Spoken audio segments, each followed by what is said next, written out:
Otep à tous, bien-aimés frères et sœurs. La France est véritablement en faillite. Les chiffres viennent de tomber aujourd'hui là même. La France, en 6 mois, 2024, elle a fait un déficit de 5,6%. L'année passée, à la même période, les 6 premiers mois, un déficit de 5,1%.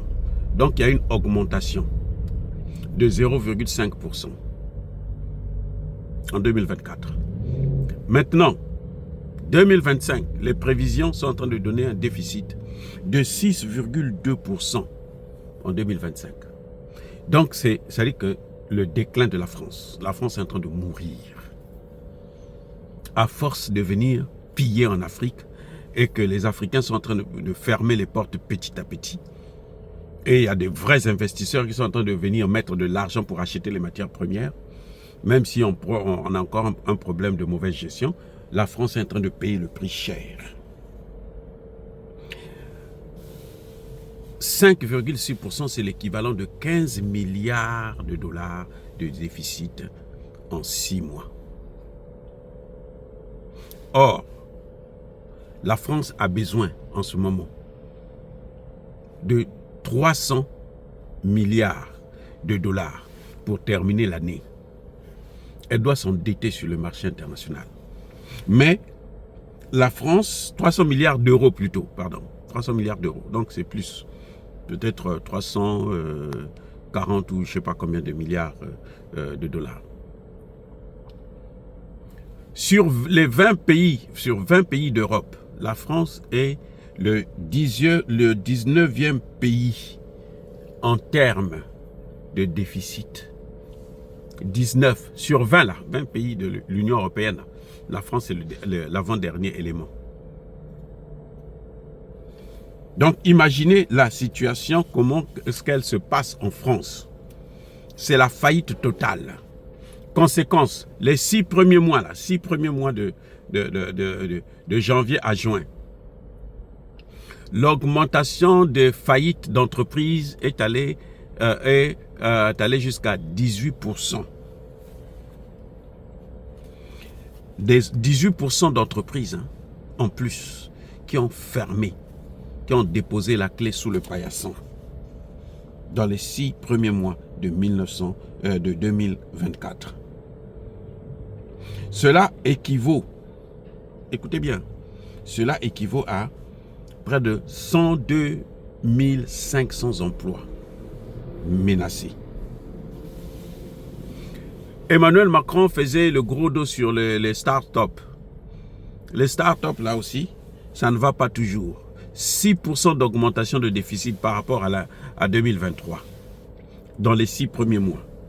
C'est une situation catastrophique. Mais là encore, on est en train de prendre ça à partir de 2023. Mais si on compte ça à partir de 2019 là, ce n'est pas 18%.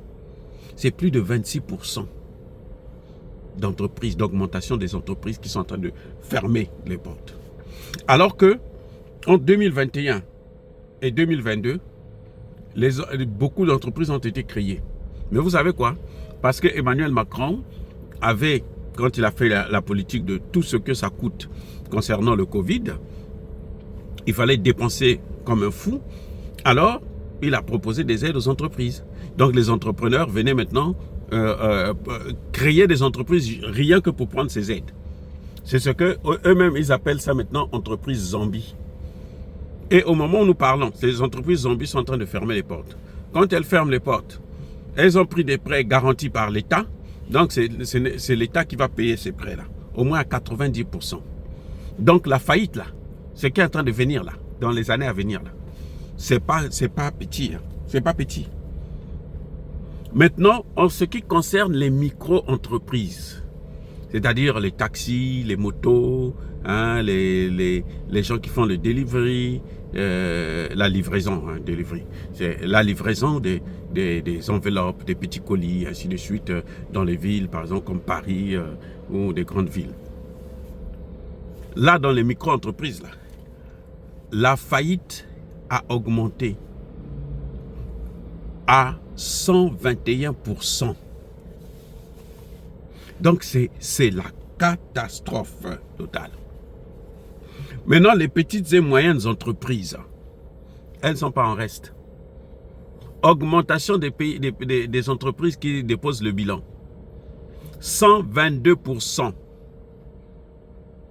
par rapport à 2023. 122%. Donc, c'est une situation. Aujourd'hui, je vous rappelle que la France est maintenant sous tutelle de l'Union européenne. Parce que la France a des déficits qui sont excessifs. Puisque l'Union européenne autorise, je pense, jusqu'à 3% seulement de déficit. Or, la France est à 5,6%. L'année prochaine, ça va être 6,2%. Donc, c'est incroyable. Les dépenses en France, la France, en matière de dépenses de l'État et pour le fonctionnement de l'État, c'est 58% du PIB. 58, mais ils ont besoin des conseils de Alassane Ouattara. Oh non, mais Alassane Ouattara aussi, on était bien. On dit que c'est le plus grand économiste. Bon. En tout cas, ils ont besoin de ces conseils, quoi. Hein? Et en ce moment, la solution qu'ils sont en train d'envisager, c'est d'augmenter les recettes, plutôt les impôts. La France est le premier pays au monde en matière de dépenses budgétaires. Le premier pays au monde. Et la France est déjà, ils veulent augmenter les impôts. Mais je vous rappelle aussi que la France est le premier pays au monde en matière d'augmentation d'impôts. C'est-à-dire que les gens sont en train de voir ça. Je ne sais pas comment les gens sont en train de voir. C'est-à-dire que c'est une situation terrible qu'il y a en France.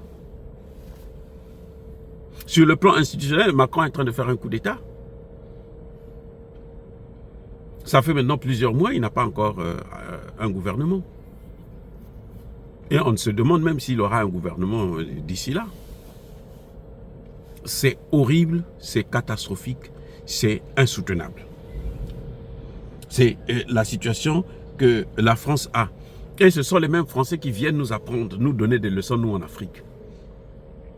Maintenant, venez. Où les Africains, les dirigeants africains, là, qui comptent sur la France, investissement. Comment ils vont investir alors qu'ils sont eux-mêmes endettés?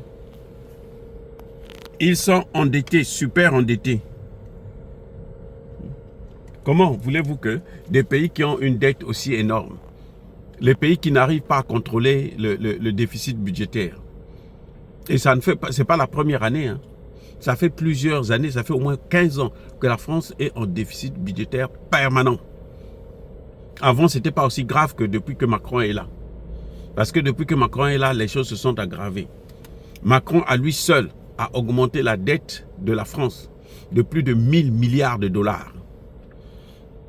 Et la dette totale de la France est aujourd'hui à 3000 milliards de dollars.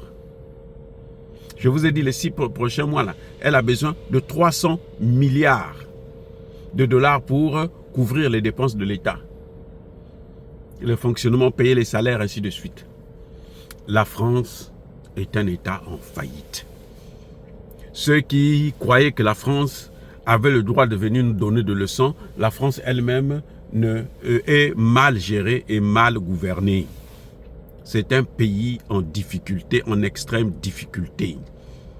C'est pour ça que vous voyez qu'elle veut maintenant aller faire des guerres partout en Afrique. Elle veut faire des guerres au Mali, au Niger, au Burkina Faso, au Centrafrique, un peu partout. Mais ça ne marchera pas. Ce n'est pas ça qui va relever le défi. Ils ne pourront plus venir nous occuper. Non, c'est fini. Parce que nous ne leur appartenons pas. Nous appartenons à Dieu et à l'Afrique. Les Africains. L'Afrique aux Africains. Et les Africains à l'Afrique. Voilà ce qu'il y a. Oh, bien aimés frères et sœurs, dire cela, c'est inciter à la haine ou à la violence. Non, il y a pas colère. Soyez bénis, abondamment bénis par le Dieu des Kémites et par nos ancêtres évangélisés. Vive l'Afrique éternelle, j'ai dit et j'assume.